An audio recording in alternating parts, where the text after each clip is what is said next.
মকর মানে ক্যাপ্রিকর্ন হচ্ছে একটা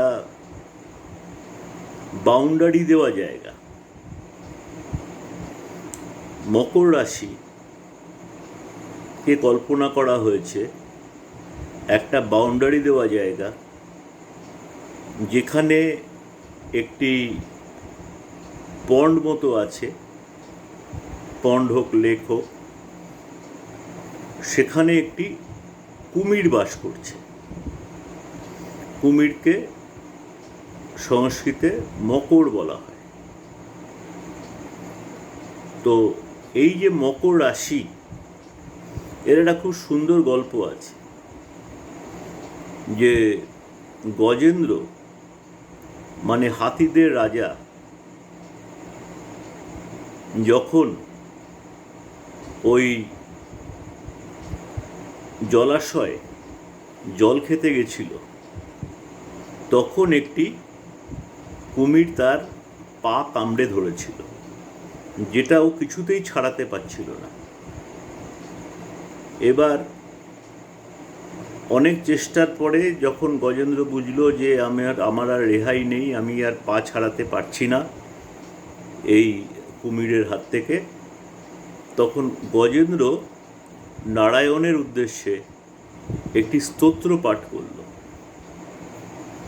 যেই স্তোত্রটি গজেন্দ্র মোক্ষ স্তোত্র নামে বিখ্যাত। এবং এই স্তোত্র পাঠের ফলে নারায়ণ স্বয়ং গরুড়ে চেপে এলেন এবং সেই গজেন্দ্রকে মুক্ত করলেন।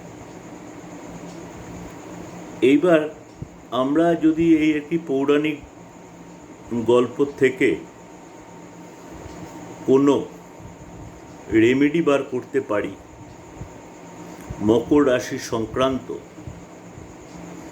তাহলে সেটা হচ্ছে যে যদি কারুর এমন কোনো গ্রহের দশা বা অন্তর্দশা চলে যেটা মকরে আছে, অথবা শনির কোনো দশা অন্তর্দশা চলে, কেন শনির একটা ঘর মকর আর একটা ঘর কুম্ভ, এবং বিভিন্ন ধরনের প্রবলেম হচ্ছে, তাহলে তার থেকে রিলিফ পাওয়ার সবথেকে ভালো উপায় হচ্ছে ওই গজেন্দ্র যেমন করেছিল গজেন্দ্র মোক্ষ স্তোত্র পাঠ করা।